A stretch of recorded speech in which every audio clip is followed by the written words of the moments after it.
Hello my dear students, कैसे हो आप सब। मैं Lokesh Agrawal accounts by triple में एक बार फिर आपका स्वागत करता हूं। दोस्तों, आज हम लोग डिस्कस करने जा रहे हैं इंश्योरेंस क्लेम के चैप्टर से एक नया टॉपिक जिसको बोलते हैं लॉस ऑफ प्रॉफिट पॉलिसी।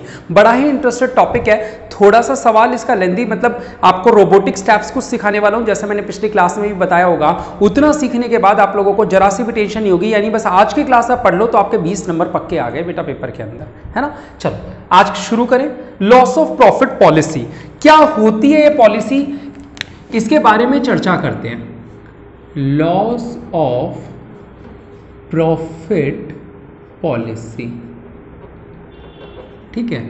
तो मैंने जैसा कि जब ये चैप्टर चालू किया था इंश्योरेंस क्लेम, तब आपको बताया था ये चैप्टर दो हिस्सों में डिवाइडेड है और चैप्टर का पहले हिस्से का चैप्टर के दूसरे हिस्से से कोई लेना देना नहीं है। यानी जो हमने हाफ चैप्टर कंप्लीट कर लिया है वो था लॉस ऑफ स्टॉक, यानी हमारी दुकान थी, दुकान में आग लगी, आग लगने से जो माल जल गया, उस माल जलने का इंश्योरेंस कंपनी से जो क्लेम मांगते हैं वो था लॉस ऑफ स्टॉक का टॉपिक, यानी जो माल जल गया उसका क्लेम मांगना। आज कितना अजीब सा टॉपिक है। टॉपिक का नाम देखो क्या लिखा है, लॉस ऑफ प्रॉफिट। किस चीज का लॉस बेटा? प्रॉफिट का लॉस। कभी सुना है प्रॉफिट का भी लॉस हो सकता है? नहीं। आओ जरा बात करते हैं बेटा। पहले इस सिचुएशन को समझेंगे। अगर सिचुएशन समझ गए तो बड़ा अच्छा लगेगा सवाल समझने में, पूरा टॉपिक कॉन्सेप्ट क्लियर हो जाएगा एक ही बारी में। पहले आप ये मान के चलो कि यहां पे है ना, ये एक लाइन डायग्राम बना के दिखा रहा हूं मैं आप लोगों को। यहां पे मैं 2 साल बना रहा हूं, जैसे अभी हम जी रहे हैं 2020-21 में। तो यहां पे मान लो हमारा साल शुरू हुआ है कब? 1 अप्रैल 20 को, जो खत्म कब होगा? 31 मार्च 21 को, हाँ या ना। ये हमारा इस साल वाला ईयर है, पक्की बात, ठीक है। इससे पहले भी एक साल था 1 अप्रैल 19 को, जो खत्म कब हुआ होगा? 31 मार्च 20 को, हाँ या ना, ठीक है। यानी साल 1 अप्रैल 19 को खत्म हुआ होगा, 31 मार्च 20 को खत्म हुआ होगा, अगले ही दिन सुबह 1 अप्रैल तारीख होगी। यानी जब भी हम लिखते हैं 31 मार्च या 1 अप्रैल, एक ही मीनिंग होता है, अलग अलग नहीं होता। 31 मार्च लिखो या अगले दिन की सुबह 1 अप्रैल होती है तो एक ही वैल्यू होती है दोनों दिन।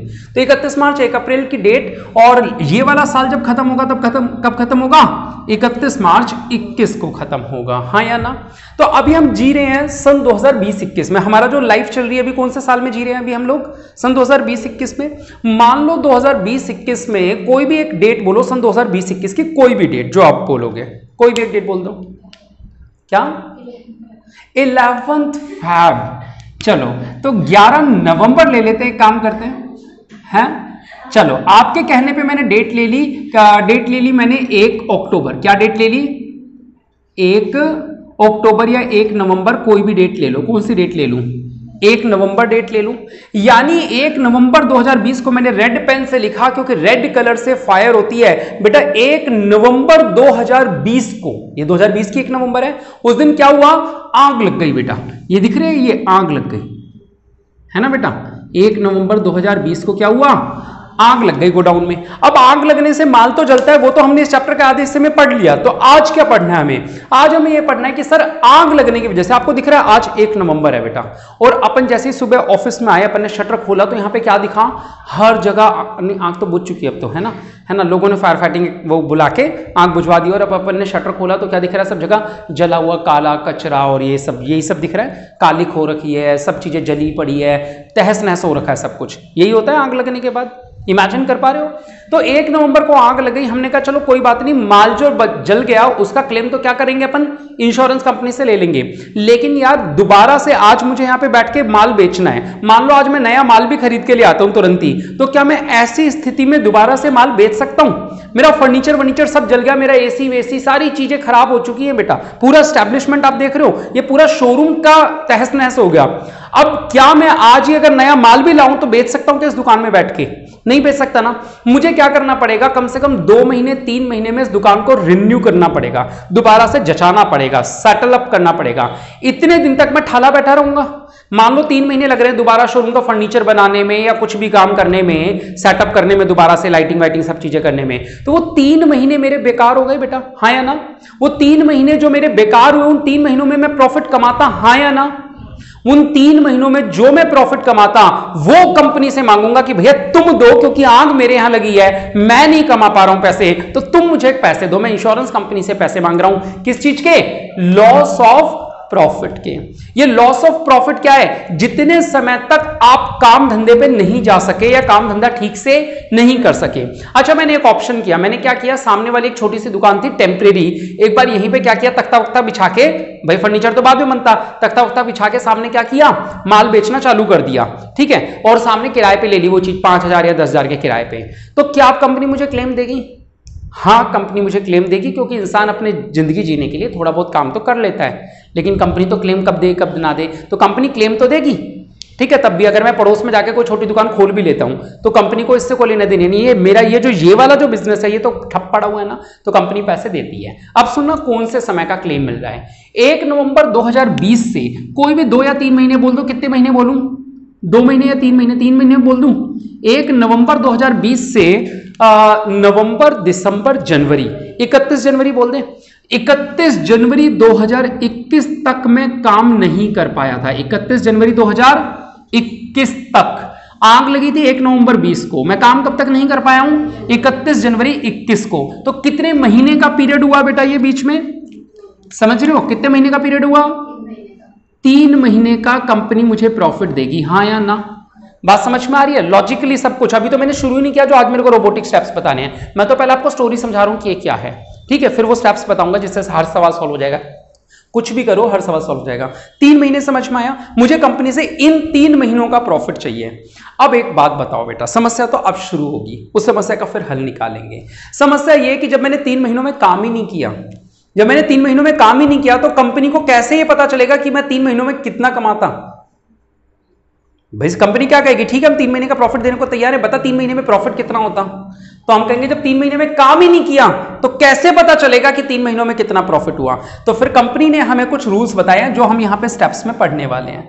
कंपनी हमसे क्या कहती है, जरा ध्यान से सुनना बेटा, सारे स्टेप्स याद करने आसान रहेंगे। कहते हैं मान लो ये साल नहीं होता, पिछला साल होता, मान लो ये साल नहीं होता, पिछला साल होता, तो एग्जैक्टली इन्हीं 3 महीनों में, कोई से भी 3 महीने नहीं कि 1 अप्रैल से 30 जून ले लिया, कोई से भी 3 महीने, एग्जैक्टली इसी डेट के बीच में आपने कितने रुपए कमाए होते, यानी पिछले साल, ये देख रहे हो ये प्रीवियस ईयर है, ये करंट ईयर, ये प्रीवियस ईयर, यानी कि पिछला साल, पिछले साल इन्हीं दिनों में, यानी कि 1 नवंबर 19 से 31 जनवरी 20 तक, 20 आएगी ना यहाँ पे, तो 31 जनवरी 20, ठीक है, पिछले साल, ठीक है 1 साल पहले इन्हीं दिनों में आपने जो पैसा कमाया होगा, उतने पैसे को हम बोल देंगे कि आपका लॉस ऑफ प्रॉफिट है। बात तो सही है, लगभग वही होता है। फिर हमने कहा सर ये थोड़ी होता है हर साल जितना कमा रहे हैं, पिछले साल जो कमाता था उतना ही थोड़ी होता है सर, हम ग्रोथ भी तो करते हैं लाइफ में, ग्रोथ भी तो करते हैं ना।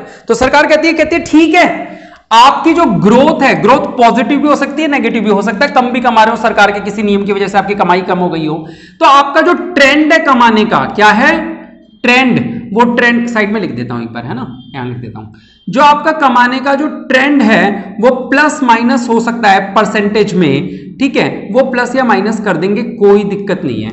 यानी कि आओ जरा एक बार बात समझते हैं। स्टेप 1 समझ रहे हैं, सुनना ध्यान से, ठीक है। स्टेप 1 हमें 6 स्टेप्स याद करने हैं आज के टॉपिक में। स्टेप 1 है कैलकुलेशन ऑफ शॉर्ट सेल्स। हम ये देखने जा रहे हैं कि हमने कितने रुपए का माल कम बेचा। ऐसा तो है नहीं कि हमने बेचा ही नहीं, थोड़ा सा तो सामने वाली दुकान खोल के कुछ तो बेचा ही होगा ना, तो जितना कम बेचा वो निकालने जा रहे हैं। तो सरकार क्या कहती है, कहती है ठीक है आप हमें ये बताओ एक्चुअल सेल, या केवल सेल लिख दो, चलो सेल्स ऑफ इंडेमनिटी पीरियड, या अफेक्टेड पीरियड लिख दो, आपको इंडेमनिटी याद नहीं होगा, क्या वर्ड लिख दो, sales of affected period during previous year. कौन से साल की वैल्यू ले रहे हैं ये, प्रीवियस ईयर की। हमने कहा सर यहां से यहां तक पिछले साल में जो माल बेचा था, अफेक्टेड पीरियड का मीनिंग समझ गए, वो 3 महीने जिनमें हम सब परेशान हुए, उन पिछले 3 महीनों की कौन सी सेल ले लो बेटा, ये कौन से साल की सेल उठानी है अपन को, प्रीवियस ईयर की। अगर मैं इसे ए नाम दे दूं या 1, चलो ए नाम दे देता हूं, मैं इसे क्या नाम दे देता हूं, ए, तो यानी यहां पे कौन से वाली वैल्यू लिखनी है हमें, ए वाली वैल्यू लिखनी है। पिछले साल इन्हीं दिनों में जो माल बेचा उसको हम क्या बोल रहे हैं? ए बोल रहे हैं। क्लियर है? Sale during affected period, previous year की, पिछले साल जो सेल करी थी इन्हीं दिनों वो वैल्यू लिख लेनी है। कोई डाउट किसी को? अब हम कहते हैं सर इतनी ही सेल थोड़ी इस साल होती, इस साल तो बढ़ती या कम भी होती, कुछ ट्रेंड भी होता है 10% 20% प्लस माइनस। तो सरकार ने कहा कि कंपनी ने कहा ठीक है, आपका जो भी ट्रेंड है पॉजिटिव या नेगेटिव, सवाल में दे रखा होगा बेटा ट्रेंड 10% होता है जनरली, है ना? ट्रेंड जो भी है अगर पॉजिटिव है तो प्लस कर देना, नेगेटिव है तो माइनस कर देना। तो हमने कहा ठीक है, इतनी सेल हमारी होनी चाहिए थी। थोड़ी देर के लिए मान लेते हैं कि पिछले साल इन दिनों में मैंने 3 लाख का माल बेचा था। कितने का माल बेचा था? 3 लाख, और हमारा 10% का वो है। तो अगर मैंने 3 लाख का माल बेचा था और 10% का ट्रेंड है तो इस साल मेरी सेल कितनी होनी चाहिए थी? 3,30,000, हाँ या ना? अब इसमें से माइनस कर दो actual sales of affected period.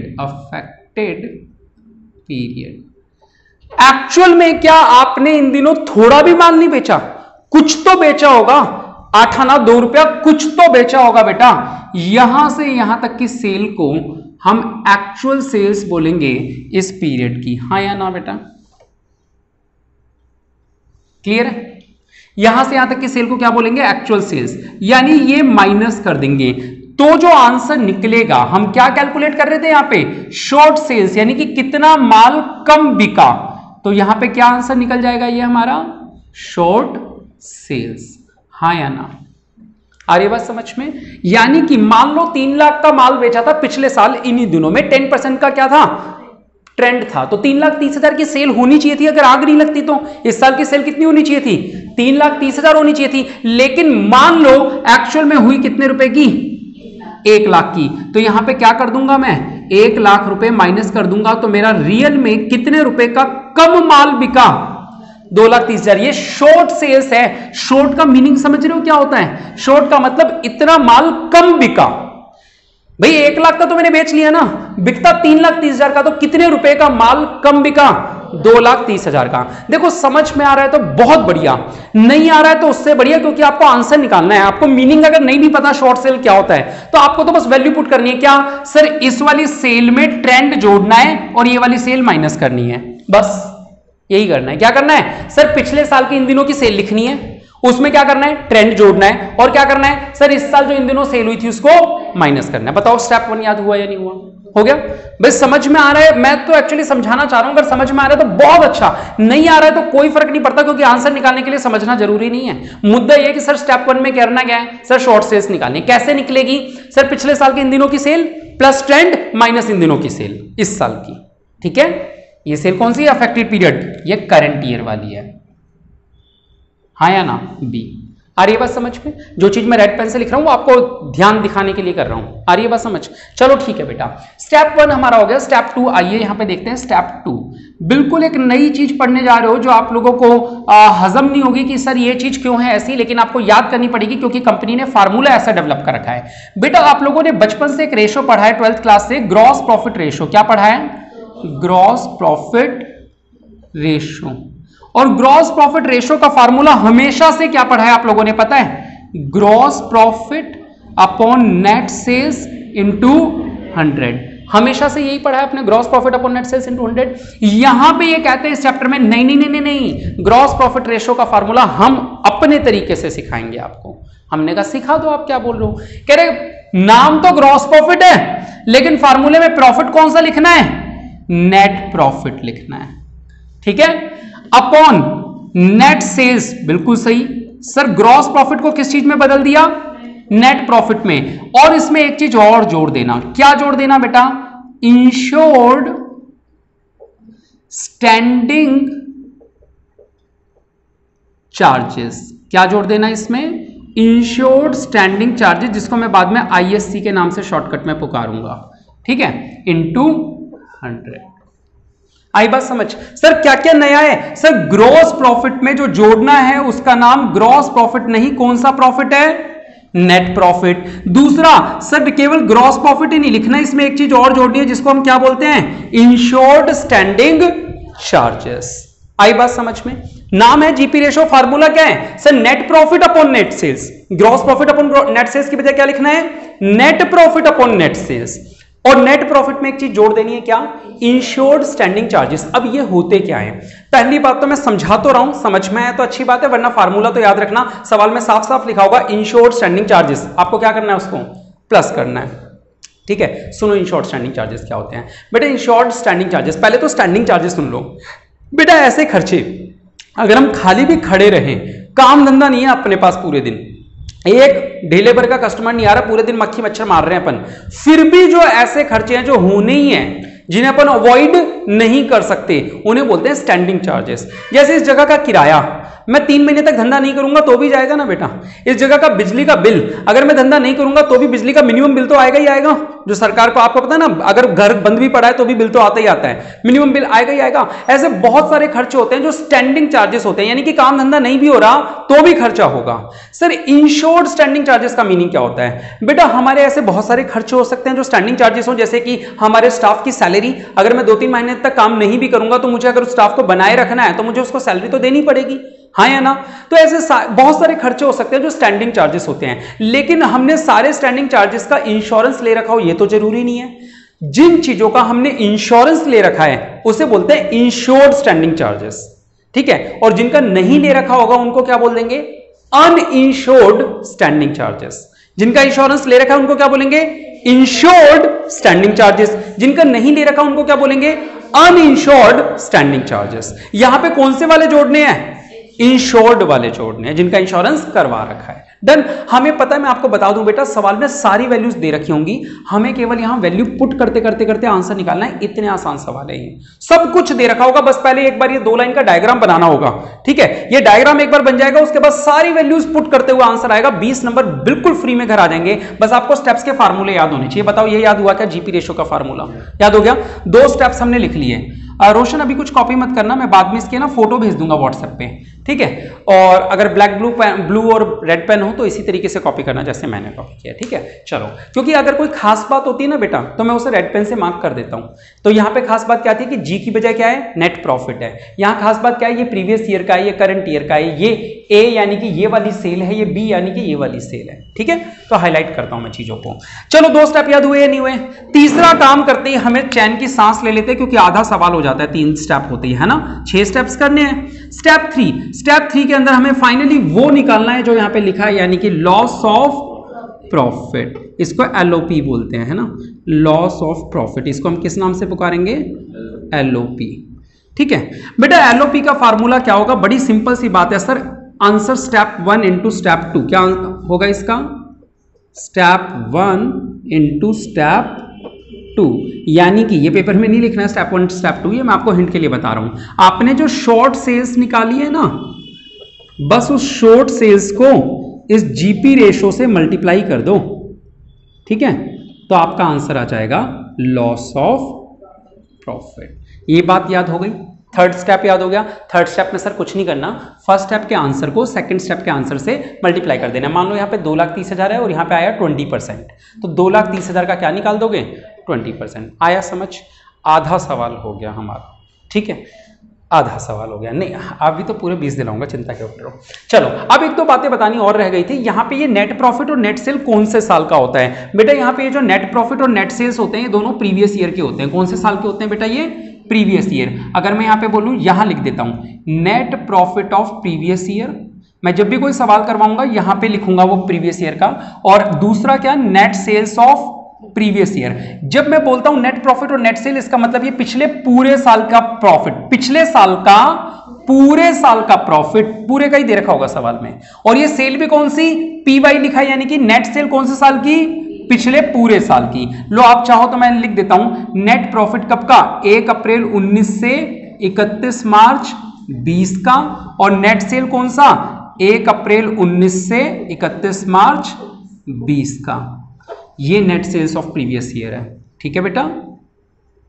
ये net profit of previous year है यहां पे, क्योंकि जीपी रेशो निकालने के लिए जिन लोगों ने आधा चैप्टर पहले से पढ़ा उनको पता है ना, पिछले साल का ग्रॉस प्रॉफिट लेते हैं, पिछले साल की नेट सेल लेते हैं, तो इस बार पिछले साल का नेट प्रॉफिट ले लेंगे और पिछले साल की नेट सेल्स ले लेंगे। ठीक है बेटा, इस चैप्टर में सेल 3-4 बार वर्ड आना है, तो मैं आप लोगों को बता दूं, जैसे इस सेल को अगर मैं नाम दे दूं सी, एक ही सवाल में सेल आएगा 4-5 बार और हर बार उसका मीनिंग बदल जाएगा। ये कौन सी सेल है, ये वाली सेल है, यानी यहां पे जो नेट सेल लेनी है वो कौन से वाली लेनी है सर, यहां से यहां तक की जो पूरे साल की सेल है वो लेनी है। जबकि ये कौन सी सेल है, इन दिनों की, और बी कौन सी सेल है, इन दिनों की। सी की कौन सी सेल को बोलते हैं, यहां से यहां तक की सेल को। आ रही है बात समझ में, पक्का? चलो अब ये चौथी सेल आने वाली है, इसलिए मैं आप लोगों को एबीसी मार्क करवा रहा था। डन, चलो आओ बेटा स्टेप 4। मैं आप लोगों को जाने से पहले बिल्कुल याद करा दूंगा, टेंशन ही मत लो, अभी तो लिख रहा हूं, आपको ऐसा लग रहा होगा पता नहीं क्या चल रहा है, जाओगे तब तक याद हो जाएगा आज का। स्टेप 4, स्टेप 4 के अंदर क्या होता है, यहां पे हम निकालते हैं इंश्योरेबल अमाउंट। क्या निकालते हैं बेटा, इंश्योरेबल अमाउंट। ठीक है, इंश्योरेबल अमाउंट निकालने का जो फार्मूला होता है वो होता है बेटा क्या, annual adjusted sales, annual adjusted sales. इसको हम है ना आस के नाम से लिखेंगे, किस नाम से लिखेंगे, आस। ठीक है, AAS, आस। और इसे मैं दे देता हूं डी, इसे नाम क्या दे देता हूं, डी। एक और नई सेल पता चल गई ना, ABCD। हर बार सेल वर्ड आ रहा है लेकिन हर बार सेल का मीनिंग चेंज हो रहा है, कौन सी वैल्यू। ठीक है, इसमें अगर कोई ट्रेंड है तो वो जोड़ देंगे, प्लस माइनस ट्रेंड, तो जो वैल्यू आएगी उसे हम मल्टीप्लाई कर देंगे बेटा किससे, जीपी रेशो से। ठीक है, मल्टीप्लाई कर देंगे तो जो आंसर निकलेगा, आ रही है बात समझ में, जीपी रेशो से मल्टीप्लाई करना है। ठीक है, अब यहां पे एनुअल एडजस्टेड सेल्स किसको बोलते हैं बेटा, डी। ये इंपॉर्टेंट बात है, ध्यान से सुनना। जिस दिन आग लगी, जिस दिन आग लगी उस दिन से ठीक पहले के 12 महीने, इस सेल को बोलते हैं एनुअल एडजस्टेड सेल्स। क्या बोलते हैं इसको, एनुअल एडजस्टेड सेल। यानी कि अगर मैं आपसे कहूं कि AAS का मीनिंग क्या है, AAS यानी कि डी पॉइंट। सर AAS का मतलब होता है जिस साल आज आग लगी है 1 नवंबर 20, तो पिछले साल की 1 नवंबर 19 पकड़ लो। पिछले साल की 1 नवंबर 19 से इस साल की आग लगने तारीख यानी कि 1 नवंबर 20 तक जो सेल है, ये 12 महीने हुए ना, इस 12 महीने की सेल को क्या बोलते हैं, एनुअल एडजस्टेड सेल। ये लास्ट सेल थी बस, आई बात समझ में। चौथी सेल कौन सी है सर, जिस दिन आग लगी उससे ठीक पहले के 12 महीने, यानी कि 1 नवंबर 20 है तो यहां पे 1 नवंबर 19 से 1 नवंबर 20 तक की सेल को बोलेंगे एनुअल एडजस्टेड सेल्स। आ रही है बात समझ में, पक्का? चलो, एनुअल एडजस्टेड सेल में क्या करना होता है, हमें ट्रेंड को प्लस माइनस करना होता है, फिर इसमें जीपी रेशो को मल्टीप्लाई करना होता है। कर लोगे? चलो, अब स्टेप 5 जो कि सबसे बड़ा स्टेप 5 थोड़ा सा लंबा और डिफिकल्ट है, डिफिकल्ट नहीं है मतलब लंबा है बस, है ना। चलो, स्टेप 5 क्या है, calculation of additional working capital. Additional working capital या एडिशनल क्लेम कह सकते हो, additional cost of working cost, additional working cost.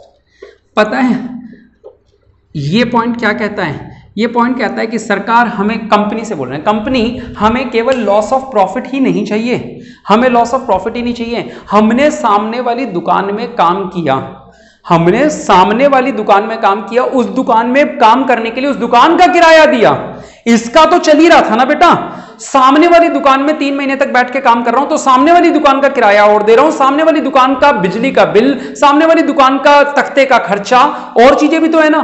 तो वो जो मेरी एडिशनल वर्किंग कॉस्ट आ रही है सामने वाली दुकान में बैठ के माल बेचने से, जो मेरी कॉस्ट आ रही है, मुझे आपसे उसका भी पैसा चाहिए। ठीक है, अब ये कैसे निकलता है, आओ जरा फार्मूला याद करते हैं। पहला point actual additional working cost, ये आपको सवाल में दे रखी होगी, एक्चुअल एडिशनल वर्किंग कॉस्ट सवाल में गिवन होगी। ठीक है, दूसरा इसमें फार्मूला लगाएंगे क्या, एडिशनल सेल्स, ये एक्चुअली पांचवी सेल्स आ गई लेकिन ये अलग से मिलती नहीं है, सुन लो। एडिशनल सेल्स पांचवी बार सेल वर्ड आ रहा है, ठीक है, इनटू जीपी रेशो, एक बार ये चेक करना पड़ेगा, इनटू जीपी रेशो, ठीक है। तीसरा जो पॉइंट है वो एक फार्मूला है। क्या फार्मूला है, जरा ध्यान से मेरे साथ सुनेंगे। अच्छा, यहां पे एडिशनल सेल्स का मीनिंग बता दूं, ये जो बी वाली सेल्स होती है, या तो सवाल में एडिशनल सेल्स साफ साफ लिखा होगा कि अलग से क्या है, अगर ना लिखा हो तो ये बी, ये जो सेल है ना, इसी सेल को हम एडिशनल सेल बोलते हैं। यानी सामने वाली दुकान में बैठ के जो माल बेचा उसको क्या बोलेंगे, एडिशनल सेल्स। तो यानी यही वाली जो बी वाली सेल है इसी को, या तो सवाल में अलग से एक वर्ड दे रखा होगा कि एडिशनल सेल्स वाज दिस, अगर नहीं दे रखा है तो ये बी वाली सेल ही हमारी कौन सी होती है, एडिशनल सेल्स होती है। तीसरा पॉइंट, एडिशनल वर्किंग कॉस्ट, यहां तो पहले पॉइंट में तो एक्चुअल में आ गया जो एक्चुअल खर्चा हुआ, तीसरे में यही वैल्यू दोबारा से लिखो, एडब्ल्यूसी इनटू, फार्मूला याद करवा लूं, याद करना मेरे साथ, ऊपर भी नेट प्रॉफिट नीचे भी नेट प्रॉफिट। बेटा क्या, ऊपर भी नेट प्रॉफिट नीचे भी नेट प्रॉफिट, ऊपर जोड़ोगे इंश्योर्ड स्टैंडिंग चार्जेस और नीचे जोड़ोगे insured and uninsured standing charges. अरे बस समझ, फार्मूला क्या है, एडब्ल्यूसी इंटू ऊपर भी नेट प्रॉफिट नीचे भी नेट प्रॉफिट, मेरे साथ साथ, एडब्ल्यूसी इंटू ऊपर भी नेट प्रॉफिट नीचे भी नेट प्रॉफिट। ऊपर कौन से वाले चार्जेस जुड़ेंगे, इंश्योर्ड स्टैंडिंग चार्जेस, देख रहे हो ऊपर तो डिटो सेम है, नीचे क्या आ जाएगा, नेट प्रॉफिट प्लस इंश्योर्ड भी और अनइंश्योर्ड भी। याद रहेगा ये फार्मूला। बस यहां पे इन तीनों में से जो भी लोअर वैल्यू आएगी ना वो सिलेक्ट करनी है। यानी ये 3 बार वैल्यूज लिख ली, एक ये वैल्यू लिखी, एक ये वैल्यू लिखी और एक ये वैल्यू लिखी, इन तीनों में से जो सबसे छोटी वैल्यू होगी वो हमारा आंसर होगी एडिशनल वर्किंग कॉस्ट का। आ रही है बात समझ, पक्का, सबसे छोटा, ये याद रखोगे ना, लोअर, इन तीनों में से जो सबसे छोटी वैल्यू हो। और लास्ट स्टेप, स्टेप 6, फिर मेरा याद करवाने का काम है।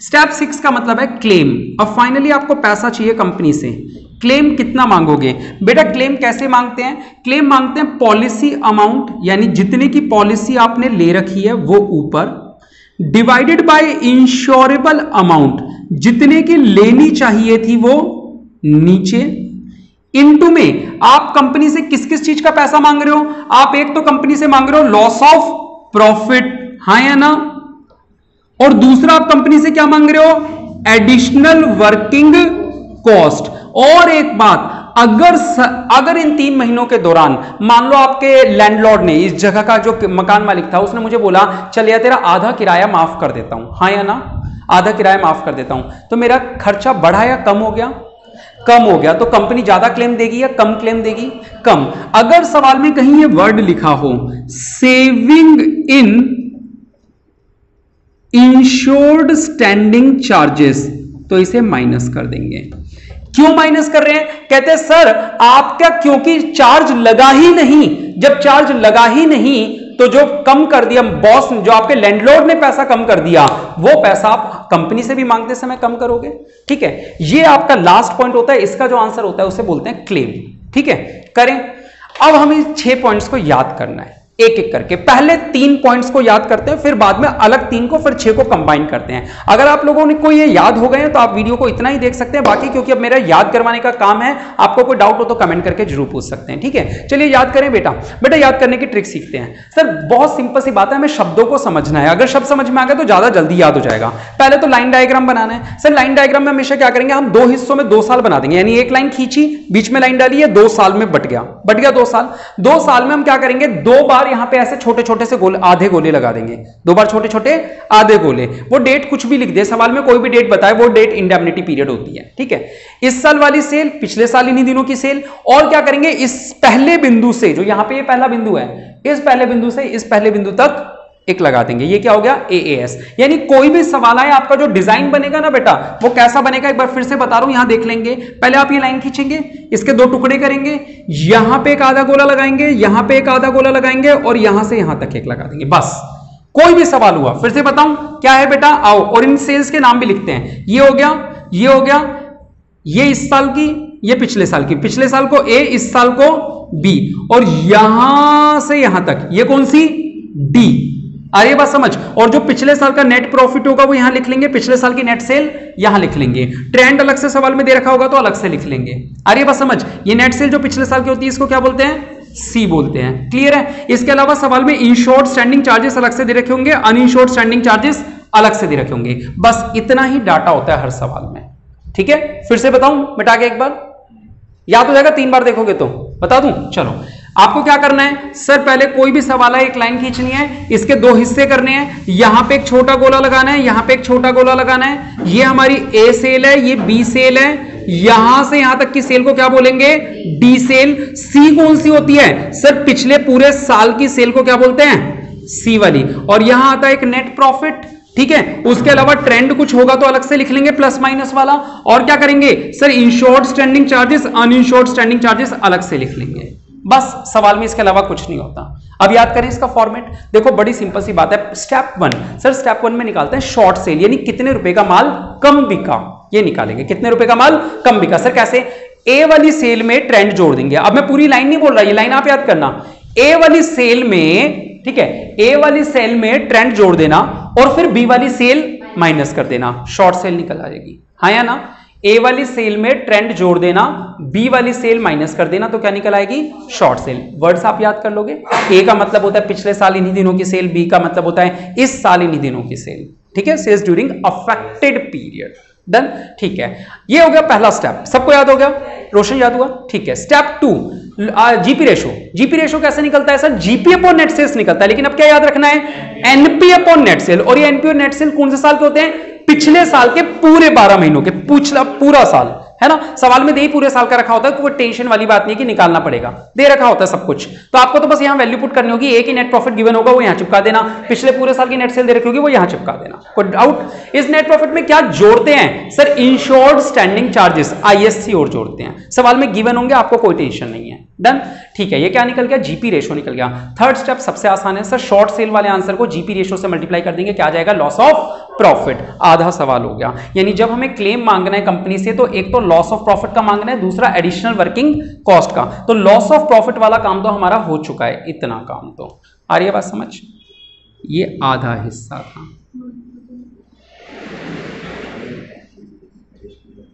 अब इससे आगे बढ़ते हैं, करें बेटा। देखो इंश्योरेबल अमाउंट, इंश्योरेबल अमाउंट का मतलब होता है कितने का इंश्योरेंस लेना चाहिए था। क्या मीनिंग होता है इसका, कितने का इंश्योरेंस लेना चाहिए था, इंश्योरेबल अमाउंट। इंश्योरेबल अमाउंट का मीनिंग क्या होता है सर, यहां पे वो सेल आती है अलग से, आस वाली। कौन सी वाली, आस वाली। इंश्योरेबल अमाउंट में कौन सी सेल आएगी सर, यहां से लेके फर्स्ट डॉट से फर्स्ट डॉट तक वाली, आग लगने से ठीक पहले वाले 12 महीने जो होते हैं ना, उन दिनों की सेल को क्या बोलते हैं, आस, एनुअल एडजस्टेड सेल्स। और इसमें भी ट्रेंड कुछ होगा तो क्या करेंगे, प्लस माइनस कर देंगे। फिर इसमें से कुछ माइनस नहीं करना, क्या करना है, जीपी रेशो से मल्टीप्लाई करना है। इसको क्या करना है, जीपी रेशो से मल्टीप्लाई करना है बेटा, कर दोगे। फिर जो आंसर आएगा उसको बोलेगे इतने का इंश्योरेंस लेना चाहिए था। आ रही है बात समझ, इतने का इंश्योरेंस, ये यहां पे छोड़ देंगे, ये इंश्योरेबल अमाउंट निकल गई जो बाद में काम आएगी। ठीक है, चलो calculation of additional working cost step 5। Step 5 में हमें क्या करना होता है बेटा, 3 चीजों में से जो लोअर वैल्यू आएगी वो सिलेक्ट करनी है। 3 चीजें कौन कौन सी सर, पहला तो रियल में जो खर्चा हुआ, यानी सामने वाली दुकान में जाके बैठने से जो मुझे खर्चे भुगतने पड़े, उनको बोलते हैं एडिशनल वर्किंग कॉस्ट। क्या बोलते हैं, एडिशनल वर्किंग कॉस्ट। तो जो रियल में खर्चे हुए पहले तो वो लिख दो।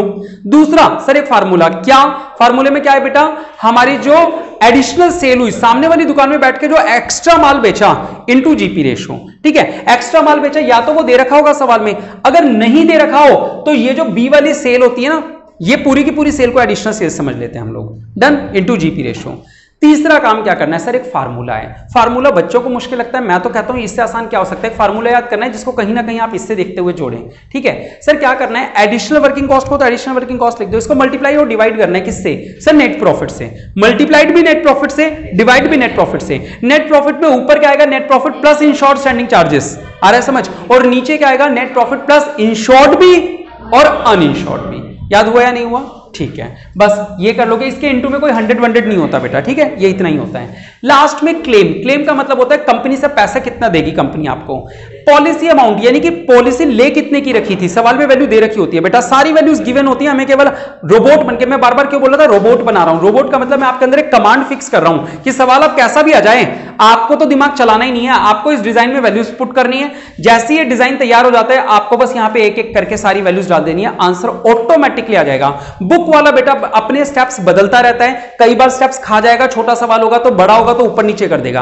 आपको कोई भी सवाल आए एज इट इज 6 स्टेप लगाने हैं और मैं गारंटी देता हूं कोई भी सवाल मिस नहीं होगा, ये मेरे बनाए हुए स्टेप्स हैं, आपको कोई दिक्कत नहीं आएगी। ठीक है, चलो उसके बाद क्या है बेटा, छठा स्टेप क्लेम का। क्लेम कैसे निकलेगा बेटा, पॉलिसी जितने की ले रखी थी वो ऊपर डिवाइडेड बाय जितने की लेनी चाहिए थी। इंश्योरेबल अमाउंट की हिंदी मीनिंग क्या है, जितने की पॉलिसी हमें लेनी चाहिए थी, तो पॉलिसी अमाउंट ऊपर, इंश्योरेबल अमाउंट नीचे। अगर आप कहें इंश्योरेबल अमाउंट कौन सी है तो बेटा ये वो है जो हमने वर्किंग नोट नंबर 4 से निकाली है। कौन से निकाली है, वर्किंग नोट नंबर 4 से जो इंश्योरेबल अमाउंट निकाली है वो वैल्यू है। ठीक है, अच्छा लॉस ऑफ प्रॉफिट कौन सा है सर, ये वो है जो हमने वर्किंग नोट नंबर 3 से निकाला था। एडिशनल वर्किंग कॉस्ट कौन सी है, जो हमने वर्किंग नोट नंबर 5 से निकाली थी।